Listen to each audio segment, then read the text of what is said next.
আসসালামু আলাইকুম সুপ্রিয় ভিউয়ার্স, আপনারা যারা আপনাদের ভোটার সিরিয়াল নাম্বারটা দেখতে চান অথবা ভোটার লিস্ট ডাউনলোড করতে চাচ্ছেন ভোটার তালিকা আপনাদের ইউনিয়ন পরিষদের, তো সেই প্রসেসটা আজকের ভিডিওতে দেখিয়ে দিচ্ছি। আপনারা জানেন যে ইতিমধ্যে কিন্তু নির্বাচনের সময় চলে এসেছে।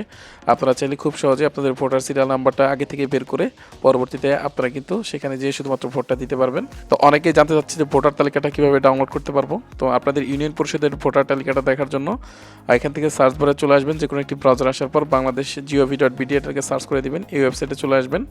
এটাতে আসার পর দেখতে পাচ্ছেন বিভাগ নামে অপশন রয়েছে, এটাতে ক্লিক করে দিবেন। দেন আপনার বিভাগটা সিলেক্ট করে নেবেন এখান থেকে। তো আমি এখান থেকে ঢাকা বিভাগটা সিলেক্ট করে নিচ্ছি। তো এইখানে দেখতে পাচ্ছেন যে উপরে কিন্তু অনেকগুলো অপশন চলে আসছে। তো এখান থেকে আপনার জেলাটা সিলেক্ট করে নেবেন এখান থেকে। তো এখান থেকে আমি জেলাটা সিলেক্ট করে নিলাম।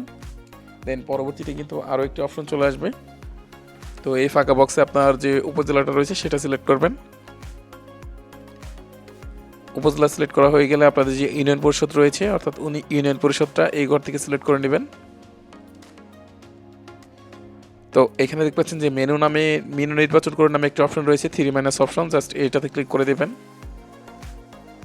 জাস্ট একটু নিচের দিকে স্ক্রল করে আসবেন। আসার পর দেখতে পাবেন যে বিভিন্ন তালিকা নামে অপশন রয়েছে, জাস্ট এই লেখাটার উপরে ক্লিক করে দেবেন। দেন তারপর এখান থেকে নিচের দিকে চলে আসবেন। তো নিচের দিকে আসার পর যে দেখতে পারবেন যে ভোটার তালিকা নামে অপশন রয়েছে। অনেক ইউনিয়ন পরিষদে কিন্তু এই অপশনটা থাকবে না। যাদের ইউনিয়ন পরিষদে থাকবে না তারা কি করবেন, তাদেরকে জন্য কিন্তু আমি একটি পিডিএফ লিঙ্ক দিয়ে দেবো, সেখান থেকে আপনারা চাইলে ক্লিক করে দেখে নিতে পারবেন। তো এখানে যা দেওয়া রয়েছে এই ইউনিয়ন পরিষদের ভোটার তালিকা, এটাতে ক্লিক করে দিলাম আমরা। এটা কিন্তু ডাউনলোড হয়ে গেছে আমাদের ফোনে। দেন এখান থেকে যদি নিচের দিকে আসি তাহলে কিন্তু সমস্ত তথ্যই দেখতে পারবো। অনেকগুলো ভোটার সিরিয়াল নাম্বার কিন্তু এখানে রয়েছে, অর্থাৎ ভোটার আর লিস্টে কিন্তু রয়েছে এখানে। তো এখন দেখিয়ে দিচ্ছি আপনার ভোটার ক্রমিক নাম্বার অথবা ভোটার নাম্বার কীভাবে বের করতে পারবেন খুব সহজেই। তো প্রথমে আপনারা চলে আসবেন প্লে স্টোরে। তো এখান থেকে আপনারা সার্চ বক্সে টাইপ করবেন স্মার্ট ইলেকশন অ্যাপস। তো আমরা এখান থেকে টাইপ করে নিচ্ছি। তো সেমভাবে আপনারা প্লে স্টোর থেকে এই অ্যাপসটা ইনস্টল করে নেবেন। আমার এখানে অ্যাপসটা ইনস্টল করা রয়েছে, জাস্ট আপডেট করে নিব। অবশ্যই আপনার ভোটার সিরিয়াল নাম্বার অথবা ভোটার নাম্বার দেখার জন্য এই অ্যাপসটা প্রয়োজন হবে। জাস্ট আমাদের কিন্তু আপডেট হয়ে গেছে, জাস্ট ওপেনে ক্লিক করে দিব। তো এখান থেকে আপনারা বাংলা ভাষাটা সিলেক্ট করে নেওয়ার পর দেখতে পাচ্ছেন এরকম অপশন চলে আসবে। এখান থেকে আপনার যে বিভাগটা রয়েছে সেটা সিলেক্ট করে নেবেন। তো আমি ঢাকা বিভাগ সিলেক্ট করে নিলাম। দেন পরবর্তীতে এখান থেকে দেখতে পারবেন যে আপনার জেলাটা সিলেক্ট করার জন্য অপশন রয়েছে। তো আপনার জেলাটা সিলেক্ট করে নেবেন এই অ্যাপস থেকে। তো এখান থেকে আপনি কোন আসনের আপনি ভোটার সেটা সিলেক্ট করে দিবেন। অর্থাৎ টাঙ্গাইল 5 আসনে দেখতে পাচ্ছেন কতগুলো ভোটার রয়েছে, মোট কেন্দ্র রয়েছে কতগুলো, সমস্ত ডিটেলস কিন্তু দেখতে পারবেন। তো এখান থেকে ভোট কেন্দ্র খুঁজুন, এই অপশনে ক্লিক করে দেবেন নিচ থেকে আপনার ভোটার সিরিয়াল নাম্বারটা বের করার জন্য।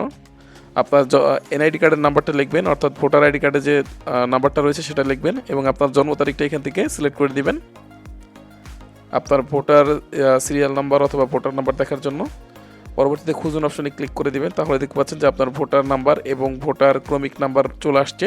জাস্ট আমার কিন্তু এখান থেকে 672 নম্বর ভোটার আমি, জাস্ট এখানে গিয়ে এবং আমার কেন্দ্রটাও কিন্তু নিজ দিয়ে শো করতেছে। আপনি কোন কেন্দ্রে ভোট দেবেন সেটাও কিন্তু আপনারা এখান থেকে দেখতে পারবেন, খুব সহজেই কিন্তু দেখে নিতে পারবেন। তো যারা ভোটার লিস্টটা ডাউনলোড করতে পারবেন না তারা কিন্তু ভিডিও ডেসক্রিপশনে এরকম একটি লিঙ্ক পেয়ে যাবেন। তো আমি দেখাচ্ছি।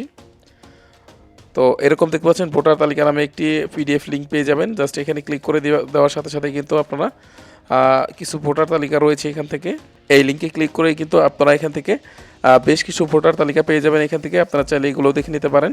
ভিডিওটি ভালো লাগলে অবশ্যই চ্যানেলটি সাবস্ক্রাইব করে আমাদের সাথেই থাকবেন এবং কারো কোনো প্রশ্ন থাকলে অথবা বুঝতে অসুবিধা হলে সেটাও কমেন্ট বক্সে জানাবেন। আমি আপনাদের সমস্ত কমেন্টের রিপ্লাই দিয়ে দেওয়ার জন্য চেষ্টা করব। সবাই ভালো থাকবেন, সুস্থ থাকবেন এবং পরবর্তী ভিডিওতে আমাদের সাথেই থাকবেন। আল্লাহ হাফেজ।